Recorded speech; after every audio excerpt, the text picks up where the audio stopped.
Atenção! Começa agora uma teleaula de língua portuguesa do ensino médio. Você vai assistir a teleaula de número 60. Bons estudos!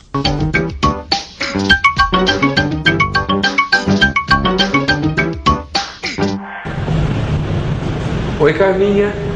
Oi. Tudo bem? Tudo bem. Você separou alguma coisa interessante para eu ler hoje? Separei sim. Ah, que ótimo. Marília de Dirceu, de Tomás Antônio Gonzaga. Ah, que ótimo. São poemas. São poemas líricos. Por aí você vai ver o que faziam os artistas do arcadismo. Que bom, porque o arcadismo, esse estilo literário do século XVIII, é um dos temas da nossa teleaula de hoje. Nessa teleaula, você vai aprender o que é o estilo literário que chamamos arcadismo e conhecer um poema de Tomás Antônio Gonzaga. Vai saber como devemos usar as vírgulas quando queremos mudar os adjuntos adverbiais de lugar numa oração. E acompanhar a última parte da história sobre a mineração em Júpiter da Serra. Bolsonaro, é muito interessante. Nossa teleaula está começando agora.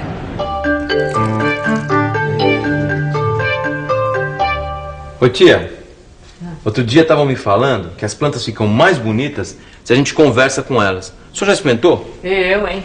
Você me pega falando com uma plantinha aí sim que me internam mesmo. Eu prefiro continuar falando sozinha. Ah, tia, não vai ter joguinho não.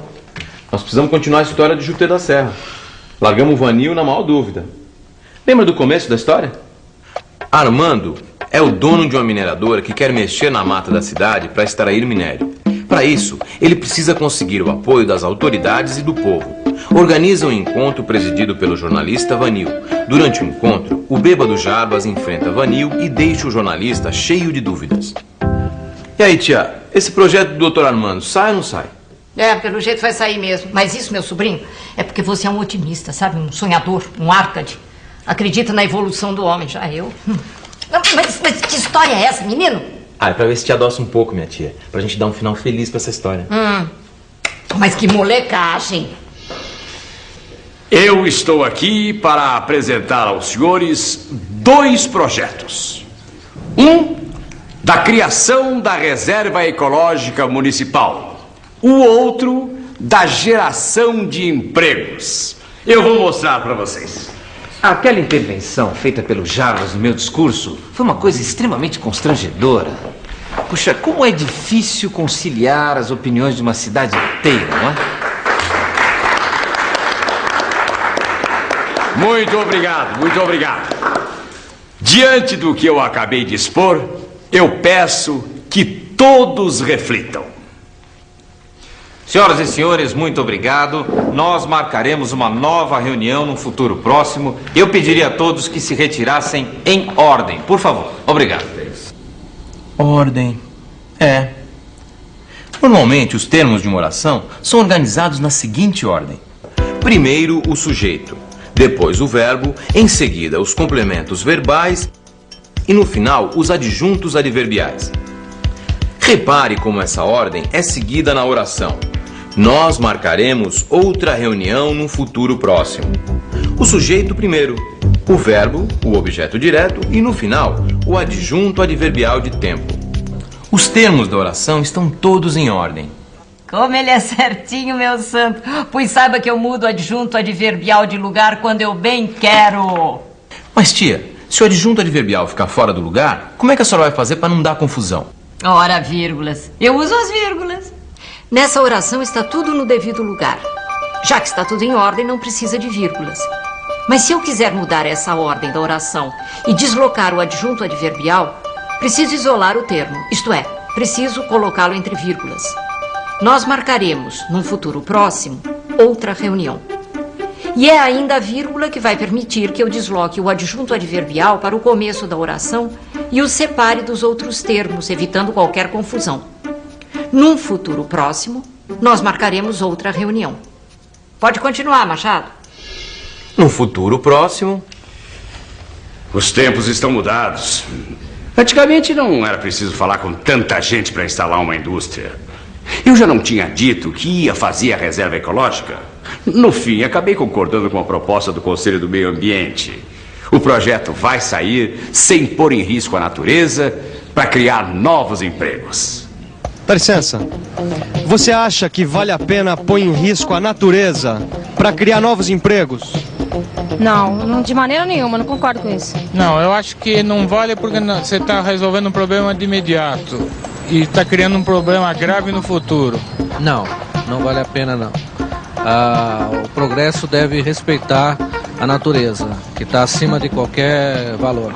O que você pode fazer para ajudar a preservar a natureza? Bom, acho que cada um pode fazer um pouco, sabe? Cuidando do que está à sua volta.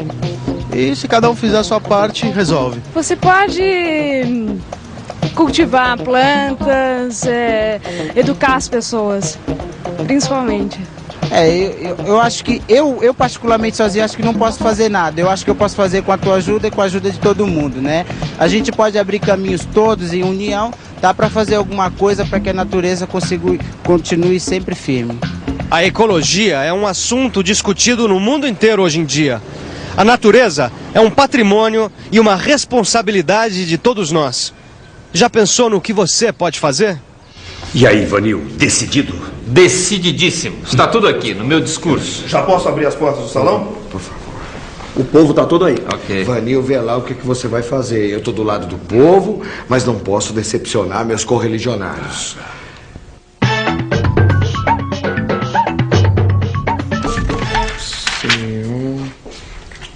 Correligionário. Aquele que é da mesma religião, partido, doutrina ou sistema que outrem. Esse é o sentido que a palavra correligionário passou a ter no século XIX. Porque antes disso significava outra coisa? Antes disso estava ligado apenas à religião, do latim religione. O prefixo co significa companheiro, quer dizer, correligionário significava alguém que partilhava sua religião. E de religião a partido político foi um passo, né? E que Deus os perdoe. Existem questões que vão além dos partidos políticos, da opinião dos correligionários. A relação do ser humano com a natureza é uma delas. Nem desenvolvimento destruindo o meio ambiente, nem radicalismo travando o progresso. O importante é o ponto de equilíbrio. Eu poderia dizer, como poeta Árcade, um pouco meditemos na regular beleza que em tudo quanto vive nos descobre a sábia natureza.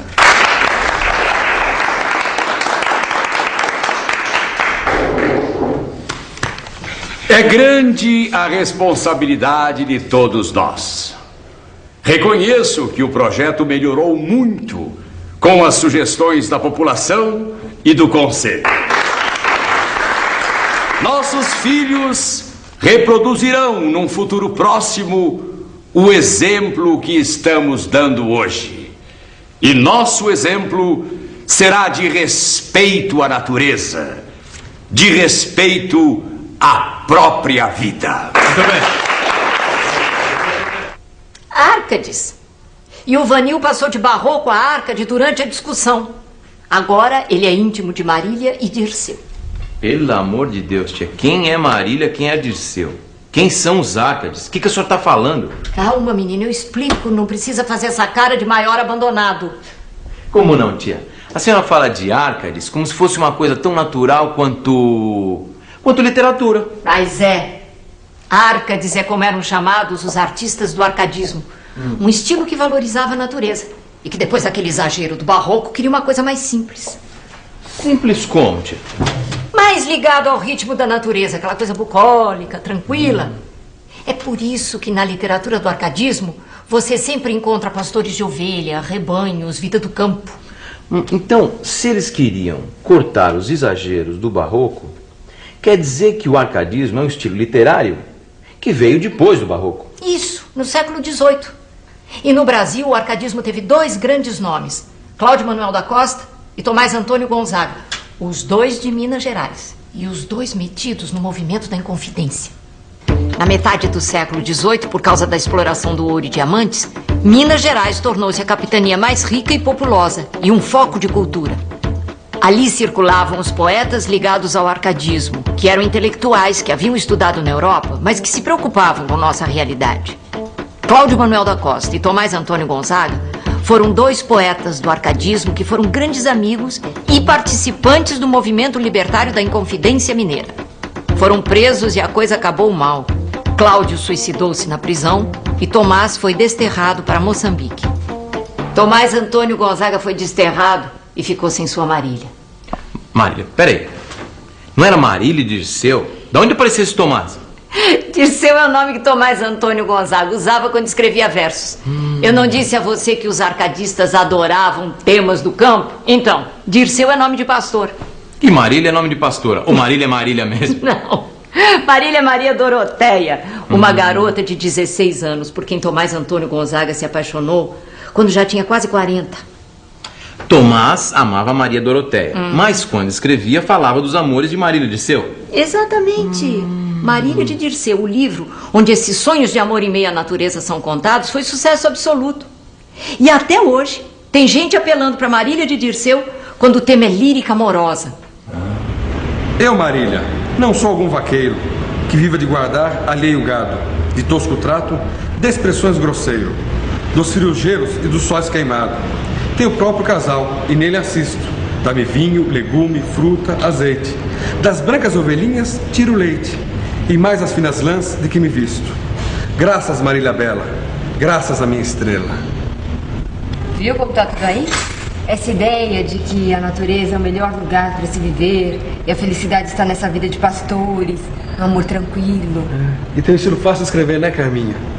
É o que caracteriza o arcadismo. É, Alencar, e não custa nada a gente avisar.